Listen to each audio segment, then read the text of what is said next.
جميل. فريق عنده كوره. مين دول؟ السعوديه يا عم لقد وضعت الدنمارك في سله المهملات. انا بكبر الحوار دلوقتي فهي عافيه، يعني انا بدش هنا كده، فانا ما بشوفش البرتغال بتصعد اول خالص.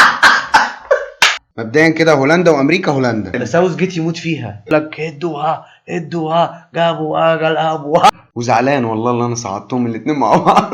انا هفضل متعاطف. انت كده مش متعاطف. نرجع بقى لعمور بقى والتوقعات بقى الجامده. يلا بقى. وعندك قطر والاكوادور والسنغال وهولندا. تصدر مين الوصيف؟ بص يا حاج، هولندا هياخد المجموعه دي اول. تمام. منتخب هولندا عنده العناصر اول، وعنده المدرب وعنده الدفعه. ما بقاله كتير قوي ما جاش هنا. كاس العالم 2018 منتخب هولندا ما صعدش، واخدين قفا والشعب واخد شلوت في وشه ومش هيرحموا حد. فالمنتخب رايح شايل النكسه بتاعت المره اللي فاتت على كتفه. انا هيتعامل بشراسه في البطوله دي.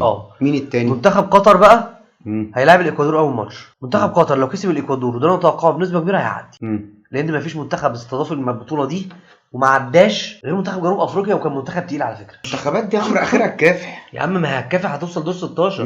مش على ارضها يا محمد. على فكره المنتخب ده بيحتك وبيلعب كوبا بقاله سنتين. ماتشات قطر كلها الوديه بتتلعب مع منتخبات اوروبيه. مش هياخد كاس عالم بس هو على الاقل هيأدي. احط لي قطر لو سمحت دور 16. قطر يعني السنغال مش هتعدي. لا، منتخب السنغال عامله هاله جدا على حوالين ماني، وانا شايف المنتخب كله هيتاثر بالحاله دي، لان عارف ان ماني مش هيلعب، وحوار ان هم يعالجوه بالسحر والكلام ده كلام فارغ طبعا. وبعدين ان منتخب السنغال اول ماتش مع منتخب هولندا وهيتغلبوا من منتخب هولندا. فانت اللي هو اول ماتش هريح. ريحت البطوله كلها. هيتضايقوا جامد، ولما هيتضايقوا جامد هيقمصوا، ولما هيقمصوا هيروحوا. اما عندك المجموعه الثانيه انجلترا، ايران، امريكا، ويلز. بص، تمام. ويلز وانجلترا دول تقريبا واحد، وعندك واحد هيصعد منهم. ايران وامريكا دول. يعني انت شايفين بقى، انت شايف القوى الغربيه كلها ملمومه على ايران في مجموعه واحده ومسمينها المجموعه الثانيه. فانا شايف ان انجلترا وامريكا هينتصروا في هذا المخطط وهيصعدوا اول وثاني. المجموعه الثالثه، المجموعه بقى اللي انا في ماتش مستنيه فيها، وهو ماتش الارجنتين والسعوديه. السعوديين مجانين ميسي.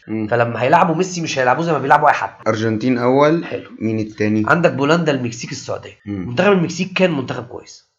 عنده عنصر 2 كده عامل زي منتخب كوديفوار، شبه كوديفوار دلوقتي. منتخب المكسيك. وعندك منتخب هولندا ومنتخب مصر الاوروبي. فمنتخب مصر الاوروبي اكيد ما يعمل زي منتخب مصر الافريقي بالظبط.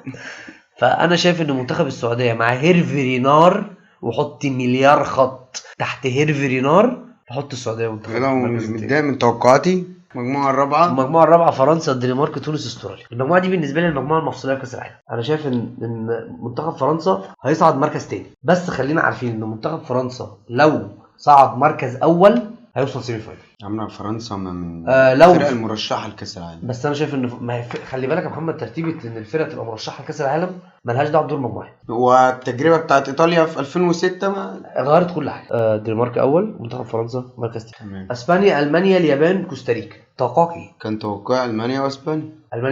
المانيا اول واسبانيا تاني. انا بقى اشوف ان منتخب اسبانيا اللي لعب احلى كوره في اليورو اللي فات يصعد اول طبعا. لازم يصعد اول. ومنتخب المانيا مش هيجلي. لا، المره دي هو عمل وحش في اليورو وعمل وحش في كاس العالم اللي فات. فمنتخب المانيا انا مستني بقى رد فعله الغشيم البطوله دي. المفروض بلجيكا، كندا، والمغرب، وكرواتيا اللي احنا كان في جدال كتير قوي عليه.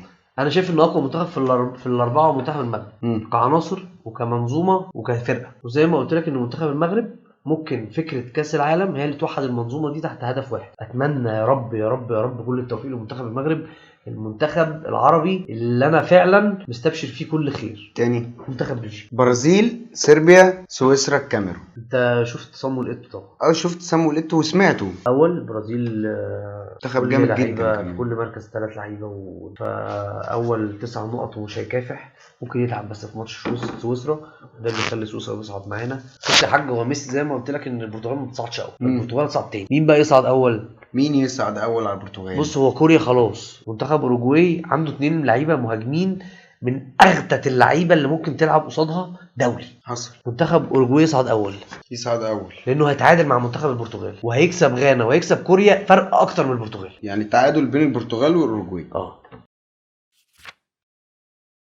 اول ماتش عندك في دور 16 توقعاتك الجميله انا شايفها يعني عظيمة. حياديه جدا. عندك اول ماتش هولندا وامريكا. هولندا امريكا منتخب بدني، جري خطوط يجري يفتح حلق حوش، بس يتغلب فجأة من منتخب هولندا ويخرج من البطولة مش فاهمين هم خرجوا ليه مع انهم جري جامد يعني. ده الطبيعي. الارجنتين فرنسا، وده الماتش المحوري في البطولة. الماتش ده لو ما تلعبش فرنسا مش هتخرج من كاس العالم. فرنسا بتلعب الارجنتين عشان تصعد التاني، فمنتخب الارجنتين طبعا هيضايق فرنسا. اللي حصل فيهم في 2018 مش هيتكرر في 2022. طب تمام، عشان احنا لسه هنتكلم على الارجنتين كتير بعد كده. انجلترا تكسب قطر من غير كلام كتير. تمام. الدنمارك والسعوديه، انا شايف ان قطر والسعوديه يخرجوا في نفس الساعه، في الدقيقه، في اللحظه. اسبانيا وبلجيكا، منتخب بلجيكا والله العظيم 3 كورتوا الماتش ده هيتضايق جدا من اسبانيا ومن ريال مدريد ومن كل الناس. بس هو تقريبا هيبقى في ماتش بين الدفاع واسبانيا. لا، نص ملعب اسبانيا ونص ملعب بلجيكا مش هيوازنوا بعض ابدا. انا شايف ان منتخب اسبانيا هيكتسح هذه النقطه. البرازيل والبرتغال، المباراه دي هتبقى مباراه اللي هما الاثنين بقى اللي بيتكلموا برتغالي ويقعدوا يشتموا في بعض. والسي خليص مخريس وما خلصناش يا عم وريح ونام والجو ده. انا شايف المنتخب البرازيلي بيعرف يشتم احسن، فبالتالي هو اصلا عيب يا ابني اتفرج على الناس البرتغاليين يا ابني. المغرب والمانيا، انا شايف ان الماتش ده يبقى ماتش جميل قوي، يخلص 2-1 لالمانيا. الاوروجواي وسويسرا، الماتش ده سويسرا تكسب الاوروجواي فيه عادي جدا جدا جدا. هولندا الارجنتين يعدي للسيمي فاينل بدون اي قلق زياده. الماتش ممكن يخلص 1-0 2-0 فاهمني، لكن منتخب هولندا ممكن ما يعرفش يوصل بدون الارجنتين اصلا. اسبانيا البرازيل، الماتش ده يبقى متعه، لكن منتخب البرازيل بالحته اللي ناقصه لعيبه البرازيل كلها اللي هم عايزين يرجعوا كاس العالم تاني، يقدروا يكسبوا منتخب اسبانيا ويعدوا الماتش الصعب ده. انجلترا الدنمارك، انا بشوف ان منتخب انجلترا يقدر يكسب منتخب الدنمارك، بس هيبقى ماتش صعب جدا جدا جدا. بس ممكن يخلص 1-0 ضربه ركنيه فاول 2-1 حاجه كده، يبقى تخبيط وتنشن وبدني جدا. بس انجلترا تعدي بالايه؟ بهاري كين والشير يعني. فماتش متكافئ، بس هو انجلترا هتخلصه. خلي بالك انجلترا كان هيبقى مكانها هنا فرنسا لو فرنسا صعدت اول. المانيا سويسرا، المانيا تعدي. نص النهائي بتاعي يبقى الارجنتين البرازيل ده نص نهائي على الرايق، نهائي كوبا ونهائي يورو. احسم الماتش ده يبقى صعب قوي. احسم. برازيل قلت لك المانيا. لا المانيا ايه؟ المانيا هتدوس اول السنه دي. برازيل والمانيا. خلينا نبدا بالماتش الثالث، ارجنتين وانجلترا. لا ميسي هيدي انجلترا على بنت كلب. خلاص بقى، اللي هو انا طالع من البطوله فمش باكي على حاجه وهدوس على يعني غل. انت متخيل غل السنين الكرويه كلها يطلع على انجلترا عشان انا خلصت وفنشت وفنش عليكم. برازيل المانيا. برازيل تجيب كاس العالم. قلت لك هي البرازيل تجيب كاس العالم. البرازيل بفينيسيوس ورودريجو ونيمار لو لعب بلاي ميكر. فانا شايف ان المجهود مع الاداء مع الشباب مع الدنيا دي.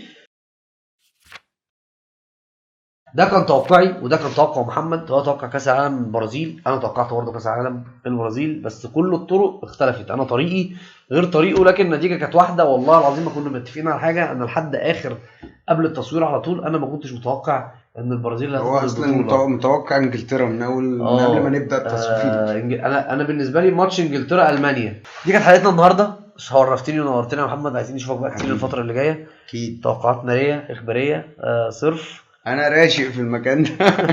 ولو وصلت لحد هنا اعمل لايك للفيديو، اعمل شير ولايك سبسكرايب، وتابعنا على فيسبوك وتويتر وانستجرام. كان معاكم عمرو شلبي ومحمد سيد في نطاق النبنيري كاس العالم قطر 22. سلام.